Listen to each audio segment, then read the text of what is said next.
We have a random act of journalism by CNN. What the heck? U.S. ally is reconsidering aid to a strategic Pacific nation. Will China move in? We're going to get right into this story. This is about the little nation of Kiribati. That's how it's pronounced. And in the Pacific, they are having a dispute with New Zealand. A rare on-the-record dispute between New Zealand and Kiribati has renewed a focus on the poor and isolated island nation, highlighting the existential threat it faces from climate crisis,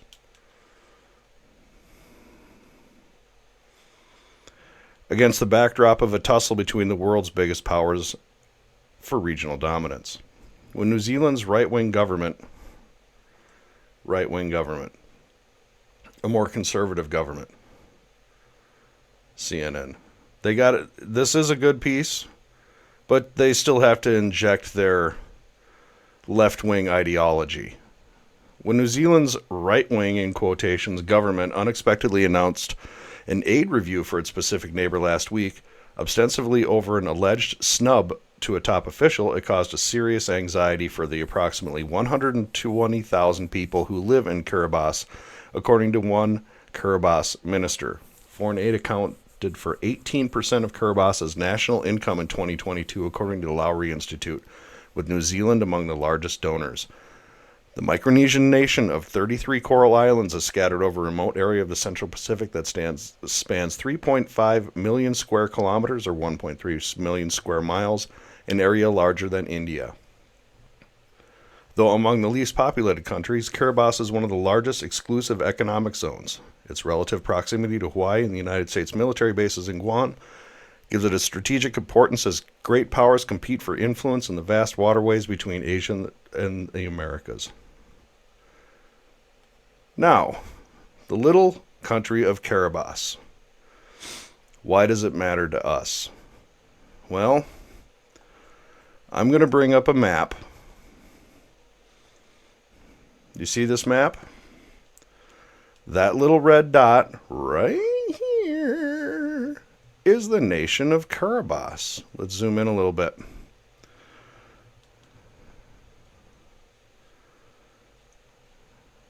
I think at this point you can see its strategic importance. It lies between Hawaii and any lines we would have to Australia in the Southwest Pacific. This is the little island nation of Kiribati. Very tiny. It does seem to have a former, still currently in use, just barely, airfield that looks like it could be expanded. And there's another one down here. The point of me showing you this is because currently the United States is on a reclamation project in the Pacific region to rehabilitate and put back into active service airfields that we used during the Pacific War and World War II. This is an article about the first fixed-wing aircraft lands at the recertified Peleliu Airstrip. And this talks about the KC-130 landing at the Peleliu Airstrip in the Peleliu Islands. If you know anything about World War II, the landing on Peleliu was one of the bloodiest days in Marine Corps history. They fought for that island, and I'm glad to see Marine Air landing back at it. Glad to see that. In addition to that, the United States has reactivated North Field on the island of Tinian. Every dirt boy dream. Red Horse Airmen restore Pacific World War II airfield. And this is a very extensive article going into the reclamation project that is currently underway on the island of Tinian, reclaiming North Field, as you can see right here in this picture, for use by the United States Air Force and Joint Forces for future operations. This is what it looked like in 2024. They've come a long ways. They've come a long ways. This is a great video right here. I'll, of course, link this. This is a great video about the reclamation project. And it talks about the history of the island of Tinian. And I highly recommend that you watch this video. It's from Dover Air Force Base. It talks about the reclamation project currently happening. It also talks about the history of the island of Tinian and, well, what we had to do to get it. It wasn't easy. A lot of good Americans died to take the island of Tinian and create an air base for the B-29s to be within range of mainland Japan. And this video goes into how in 1946 we basically pulled up stakes and left the airfield, and now they're rehabilitating it. There's 4 8,500-foot long runways, 150 feet wide, built of coral, very strong, very strong. But as you can see by the strategic location of Kiribati, just south of the Hawaiian Islands, just east of the Marshall Islands and American Samoa, the Cook Islands. I have a feeling the strategic importance of Kiribati is something that we are all going to have to take a lesson in. And my feeling is that right now it's a very small problem. It's a very small issue that could turn much, much larger. I want to pull your attention to this photograph of the president of Kiribati being welcomed in 2020 by Xi Jinping in Beijing.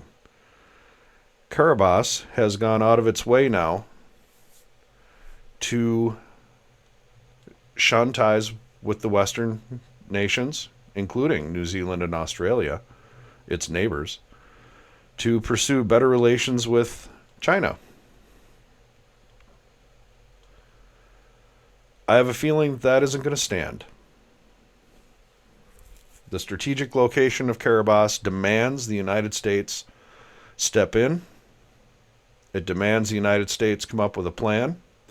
Whatever that plan is, whether it's economic or frankly military, because that is in our best interest.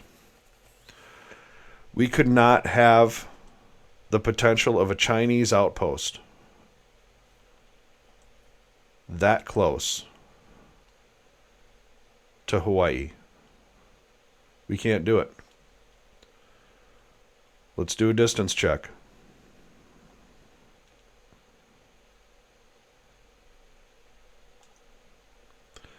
(1,276 miles).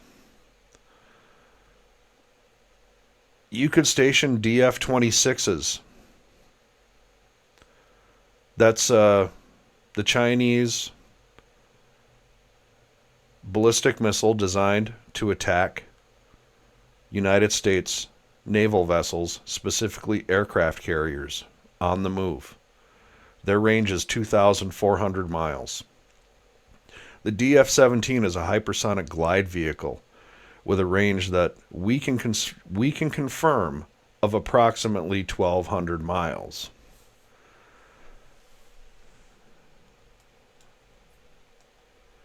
We may have a problem. And it sounds like Kiribati needs to get some freedom. They need to do it voluntarily, or freedom is a gift. Maybe we need to give a gift. The strategic location of Kiribati demands the United States step in immediately. This is too big for New Zealand.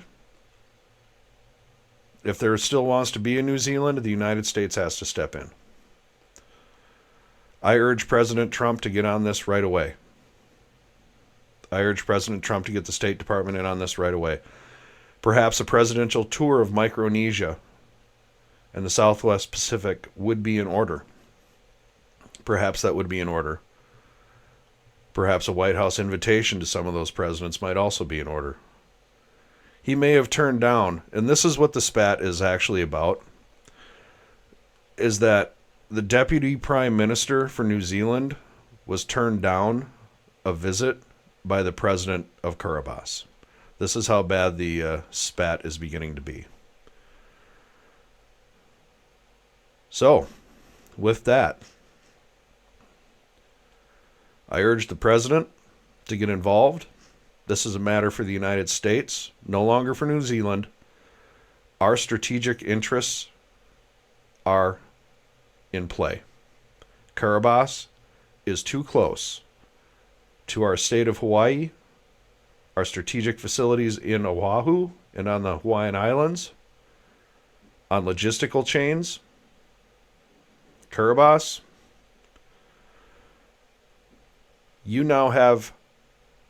we are now paying attention. At least we are here at Lemon Sour. I'm going to keep an eye on the story for everybody. I certainly hope things turn out good and that they agree to something, and maybe they can use a couple of air bases and a little economic and development as well. If not, your position on Earth makes you strategically vital to the interests of the United States and the United States military moving forward. Facts.